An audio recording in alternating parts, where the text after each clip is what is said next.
Dili jud lalim ang pagkainahan.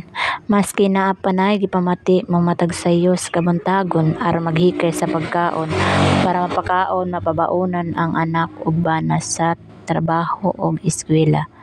Dili jud na sila basta-basta mahimutang. Sige update sa mga anak ug bana kung okay ra ba sila. Tipid pug kay na sila para mapaigo ang galastuhon sa pamilya. Dili pud na sila basta mulakwatsa kay pirmi focus ra na sila sa ilang pamilya. Yagit man na sila pirmi tan-awon tungod gihuna-huna nila ang adlaw-adlaw nga galastuhon.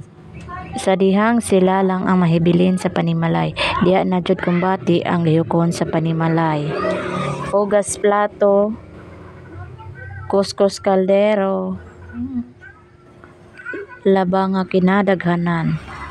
Maskin puno pa nagpamaol ilang kalawasan kapadayon lang. Magbanwa sa hugawng salog, mamilo sa mga nilabhang sa nena.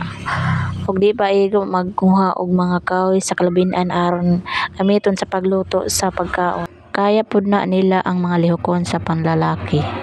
Busa kung ikaw, anak o bana, panggaa, tagaig importansya ug labaw sa tanan, mahala ang imong inahan o kaya asawa.